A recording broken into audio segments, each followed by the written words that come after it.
لي أن أعلم إذا أحسنت أو إذا أسأت. فقال النبي صلى الله عليه وسلم: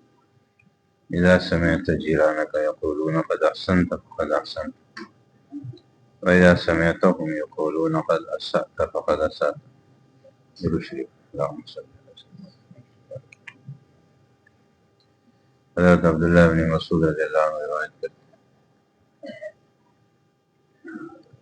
ایک شخص نے نبی اکرم صلی اللہ علیہ وسلم سے عرض کیا: یا رسول اللہ، میں اپنی نیکی یا بدی برائی کو کیسے معلوم کروں گا؟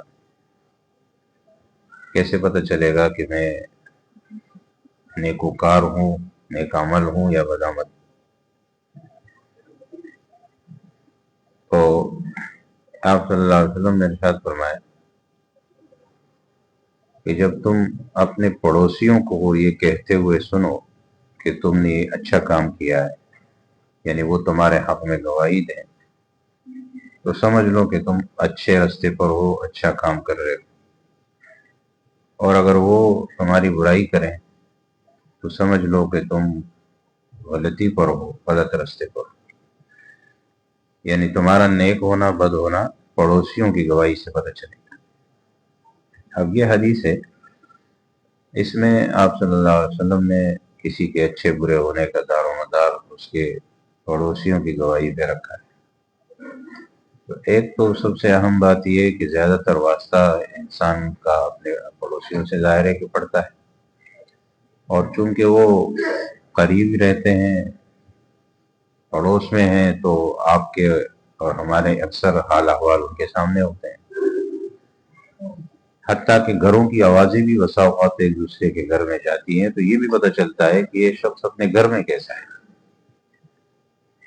اب جیسے کچی آبادیاں ہوتی ہیں ہمارے یہاں، قریب قریب مکانات ہوتے ہیں، ایک پلیٹ میں جگہ ہوتی ہے، یا دیوار پہ دیوار شریک ہوتی ہے، تو ایک دوسرے کے گھر کا پتہ لگتا ہے کہ جب کوئی کسی کے گھر میں روز لڑائی ہے، فساد ہے، جھگڑا ہے، اور کوئی شخص اپنے گھر میں گھر والوں کو بھی، بچوں کو برا بھلا کہہ رہا ہے، مار رہا ہے، پیٹ رہا ہے، بہت سی چیزیں ہوتی ہیں، آس پاس سب کو پتہ چلتا ہے۔ تو ظاہر ہے کہ پھر پڑوسیوں کو پتہ ہوتا ہے کہ کیسا آدمی، یا پھر یہ کہ لین دین کے معاملات بھی ساتھ میں آتے ہیں، بات چیت بھی ہوتی ہے، اور اڑوس پڑوس میں ظاہر ہے بہت سی چیزوں میں اختلاف آ جاتا ہے۔ ایک کیل بھی کوئی دیوار پہ ٹھوکتا ہے تو پڑوسی کو تکلیف ہوتی ہے، اور وہاں اس کی بھی برداشت کا پتہ چلتا ہے، اور اس کا بھی پتہ چلتا ہے کہ یہ ایک دوسرے کو کتنی تکلیف دے رہے ہیں یا کتنی آرام سہولت دے رہے ہیں، وہ تو ظاہر ہے جب ساتھ رہتے ہیں تو پتہ چلتا ہے۔ اس لیے آپ صلی اللہ علیہ وسلم نے پڑوسی کی گواہی کو کسی شخص کے حق میں معتبر قرار دیا ہے کہ اگر وہ لوگ کسی کے بارے میں پوچھنا ہے تو یہ دیکھو کہ اڑوس پڑوس والے اس کے بارے میں کیا رائے رکھتے ہیں۔ تو یہ تو ایک نشانی ہے، لیکن اس میں یہ بات بھی یاد رکھنی ہے کہ علماء لکھتے ہیں کہ اس سے پڑوسی بہت زیادہ قریبی دوست بھی نہ ہو اور بہت زیادہ دشمن مخالف بھی نہ ہو، ورنہ اگر بہت زیادہ قریبی ہوگا یا بہت زیادہ قریبی جیسے رشتہ دار ہے یا کوئی مفاد وابستہ ہے تو وہ خواہ میں تعریف کرے گا، تو اس کی بات کا بھی اعتبار نہیں ہے۔ اور ایک وہ پڑوسی ہے جو مخالف ہے، دشمن ہے، تو وہ خواہ اختلاف کرے گا، وہ خواہ کہے گا کہ جی یہ ٹھیک نہیں ہے، اچھا آدمی نہیں، اس لیے کہ پہلے سے اس کے دل میں بغض ہے۔ تو ایسے پڑوسی کی بات نہیں ہو رہی جو بالکل مخالف ہو یا بالکل خاص قریب ترین ہو، یہ درمیانے درجے کے لوگوں کی بات ہو رہی ہے جو معتدل ہوں، اور نہ بہت زیادہ قریبی ہیں اور نہ بہت زیادہ مخالف ہے، دور کے ہیں، ان کی گواہی کو دیکھا جاتا ہے۔ پھر یہ بھی دیکھا جاتا ہے کہ وہ جو اس کے بارے میں رائے قائم کر رہے ہیں نا، وہ بھی معتدل لوگ ہوں اور اچھے لوگ ہوں، خود بھی تو اچھے ہوں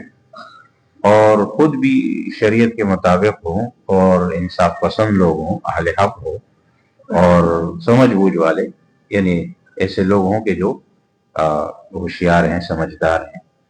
سنجیدہ ہیں، تب جا کے ان کی بات کا اعتبار ہوتا ہے۔ اب جیسے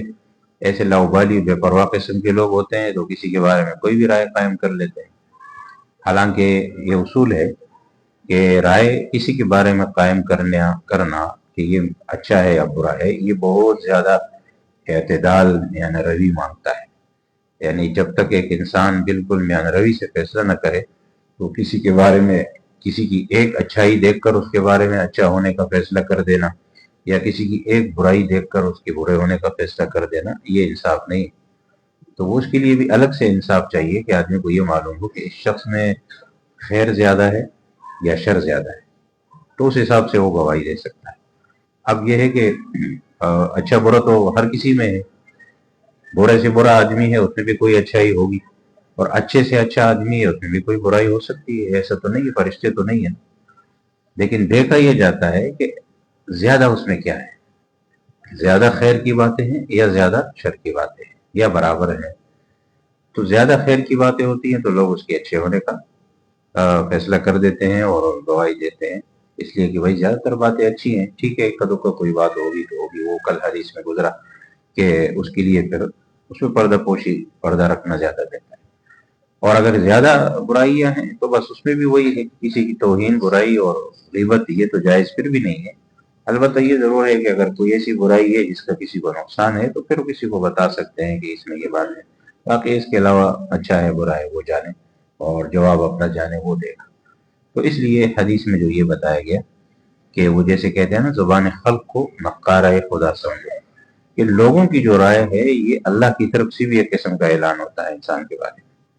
اور ویسے حدیث میں بھی ایک آتا ہے کہ جب انسان سے اللہ تبارک و تعالیٰ خوش ہو، راضی ہوتا ہے نا، تو اللہ تعالیٰ فرشتوں کو حکم دیتے ہیں کہ جاؤ روئے زمین پر اعلان کر دو کہ یہ جو بندہ ہے یہ میرا محبوب بندہ ہے، میں اس سے راضی ہوں، تم لوگ بھی اس سے راضی ہو جاؤ اور محبت کرو۔ چنانچہ اس فرشتے کی اعلان کی وجہ سے مخلوقات سب کے سب، حتیٰ کہ انسان بھی اور دیگر مخلوقات اس سے محبت کرنے لگ جاتی ہے۔ چنانچہ آپ نے دیکھا ہوگا کہ جتنے نیک اہل اللہ اور لوگ ہیں ان کے ساتھ ہم ملے بھی نہیں ہوتے، نہ ہمارا ان سے کوئی زیادہ واسطہ ہوتا ہے، لیکن جب اللہ کے نیک بندے ہوتے ہیں تو ہمارے دل میں ان کی محبت ہوتی ہے، یہ اسی وجہ سے۔ اور جو اللہ کے نزدیک ناپسندیدہ ہے اس کے بارے میں اللہ تعالیٰ یہ اعلان فرماتے ہیں فرشتوں کے ذریعے کہ جا کے اعلان کر دو کہ یہ میرا مبغوض ناپسندیدہ بندہ ہے، لہٰذا تم لوگ بھی اسے ناپسند کرو۔ تو لوگ بھی عموماً اس کو ناپسند کرتے ہیں اور دیگر مخلوقات بھی، اور اوپر اللہ کے ہاں جو پاک مخلوق ہے فرشتے تو وہ بھی ناپسند کرتے ہیں۔ تو اس لیے یہ اللہ تبارک و تعالیٰ انسانوں کی زبان سے پھر کہلواتا ہے کہ یہ فلاں شخص اچھا ہے یا برا ہے۔ تو اس لیے اگر نیک اور معتدل لوگ اچھی گواہی دیتے ہیں تو یہ سمجھو اچھا آدمی ہے، اور اگر نیک اور اچھے لوگ اس کے بارے میں اچھے گمان نہیں دیتے اچھی گواہی، تو پھر اس شخص کو اپنی اصلاح کرنی چاہیے۔ اس کا مطلب یہ ہے کہ یہ آدمی ٹھیک نہیں۔ اور اپنے بارے میں بھی انسان، اصل میں یہ بات اپنے بارے میں ہو رہی ہے، کیونکہ اپنے بارے میں اپنی برائی کسی کو نظر نہیں آتی۔ تو آپ صلی اللہ علیہ وسلم نے اس حدیث میں یہ بتا دیا کہ آپ یہ دیکھیں نا کہ لوگ آپ کے بارے میں کیا خیال کرتے ہیں، آپ کے اڑوس پڑوس، آپ کے متعلقین، آپ کے دوست احباب، آپ کے رشتے دار، تو کہیں نہ کہیں سے تو بات اگر آپ کے سامنے کوئی نہ بھی کرے ہمارے سامنے تو بات تو آ جاتی ہے کانوں۔ تو اگر ایسے لوگ جو ہمارے متعلقین ہیں، جو ہمارے ساتھ اٹھنے بیٹھنے والے ہیں، یا جو اڑوس پڑوس کے لوگ ہیں، رشتے دار ہیں، وہ ہمارے بارے میں اچھا گمان نہیں رکھ رہے تو اس کا مطلب یہ کہ ہم میں کوئی کمزوری ہے، ہمیں اس کی اصلاح کی ضرورت ہے۔ اور اگر اچھی گواہی دیتے ہیں، اچھا گمان رکھتے ہیں، اور ہمیں ایسی کوئی بات نہیں پہنچی کہ ہمارے کسی قریبی نے، پڑوسی نے یا رشتے دار نے ہمارے بارے میں کوئی ایسی بات کی، نہیں ایسی بات، تو پھر اچھی بات ہے انشاءاللہ، اور بھی اپنے آپ کو اپنی اصلاح کی کوشش کرنی چاہیے۔ عن عائشہ رضی اللہ عنہا ان نبی صلی اللہ علیہ وسلم قال انزل الناس منازل۔ یہ حدیث ہے، حضرت عائشہ رضی اللہ تعالیٰ عنہ ام المؤمنین فرماتی ہے کہ نبی اکرم صلی اللہ علیہ وسلم نے ارشاد فرمایا، ہر آدمی کو اس کے مرتبے پہ رکھو، ہر آدمی کے ساتھ وہ برتاؤ کرو جس کا وہ لائق ہے، جس کا وہ مستحق ہے، کیونکہ لوگوں کے مرتبے مختلف ہوتے ہیں۔ اب ایک آدمی جو ہے دیکھیے عالم میں، غیر عالم میں، اور نیک میں، بد میں، چھوٹے میں، بڑے میں، اور اسی طرح قریب ترین رشتہ دار ہے، دوسرے ہیں، پھر جیسے والدین ہیں، اور دوسرے بہن بھائی ہیں، اور بیوی بچے ہیں۔ اب ظاہر ہے ہر ایک کا اپنا مقام، اپنا مرتبہ ہے، اسی کے مطابق ان کے ساتھ پیش آنا چاہیے۔ اب اگر مثال کے طور پر کسی کے پاس کوئی شخص سوار ہو کے آتا ہے، سواری اپنے خادم کے ساتھ آتا ہے، کوئی شخص ہے، نیک آدمی، اچھا آدمی ہے، تو اب جو وہ مہمان ہے، وہ مثال کے طور پر، اب جب وہ مہمان آیا تو مہمان کا اپنا مقام ہے، پھر اس کے ساتھ خادم اور نوکر آیا تو اس کا اپنا مقام مرتبہ ہے، پھر اس طرح اس کی ایک سواری ہے، اس سواری کی اپنی حیثیت ہے، وہ اپنی جگہ ہے۔ چنانچہ حدیث میں یہ بھی آتا ہے کہ اکریم و کریم قوم، کسی قوم کے کریم اور نیک اور اچھے آدمی کا اکرام کرو، اس کو وہ مرتبہ اور مقام۔ اور کھانے پینے کے معاملات مثال کے طور پر آتے ہیں، ایک شخص کو آپ وہ کھانا کھلا رہے ہیں جو کبھی اس نے کھایا ہی نہیں، کبھی مہمان بنا کوئی،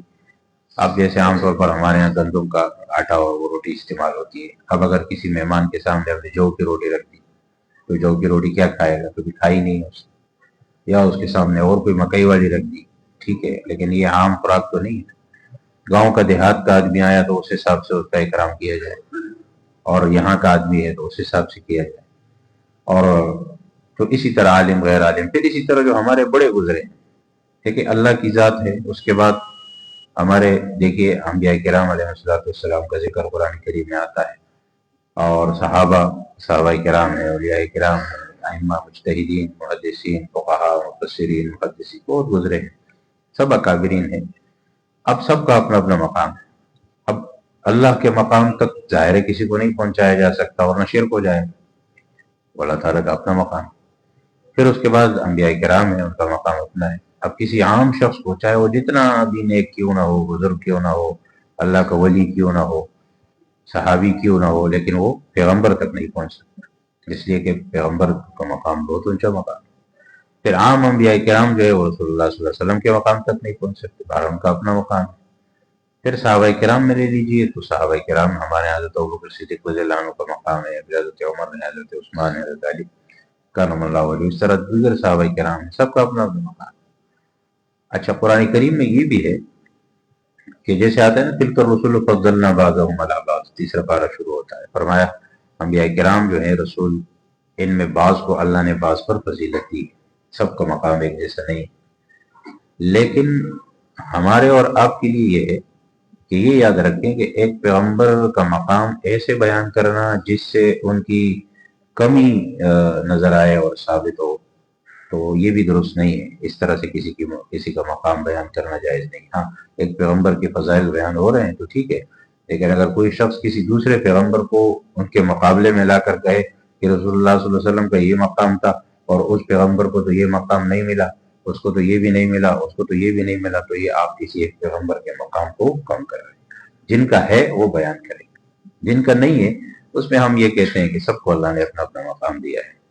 تو برابر تو سارے نہیں بہرحال، لیکن وہ مقام اللہ کے ہاں جو بھی ہے وہ ہے، ہم تو سب کو مانیں گے بہرحال۔ صحابہ کرام بھی اسی طرح ہے، کچھ صحابہ وہ ہیں جو شروع میں ایمان لائے، کچھ صحابہ وہ ہیں جو ہجرت سے پہلے لائے، کچھ ہجرت کے بعد لائے، کچھ فتح مکہ سے پہلے لائے، کچھ فتح مکہ کے بعد ایمان لائے، کچھ بالکل آخر میں آئے۔ تو خود قرآن کریم نے بیان کیا ہے کہ والسابقون الاولون من المہاجرین والانصار، اللہ نے فرمایا کہ مہاجرین اور انصار میں سے جو پہلے ایمان لائے نا ان کا مقام مرتبہ بہت زیادہ ہے، لیکن ساتھ میں یہ لفظ ہے کہ وہ کل وعد اللہ الحسنى، اللہ نے سب کے ساتھ اچھا وعدہ کیا ہے، رضی اللہ عنہم ورضوا عنہ۔ اس لیے ہر صحابی رسول جنتی ہے، ہر صحابی رسول جنتی ہے، کیونکہ اللہ نے وعدہ کیا ہے۔ پھر لوگ کہتے تھے نا کہ کچھ صحابہ ایمان لائے وہ پھر ایمان چھوڑ گئے، نعوذ باللہ، وہ صحابہ نہیں، وہ صحابی ہے ہی نہیں، وہ صحابی کی تعریف میں داخل ہی نہیں۔ جیسے منافقین تھے، منافقین کا ذکر آتا ہے، قرآن میں بھی آتا ہے، حدیث میں بھی آتا ہے، تو منافقین کو صحابہ نہیں کہہ سکتے۔ صحابہ کا مطلب ہی یہی ہے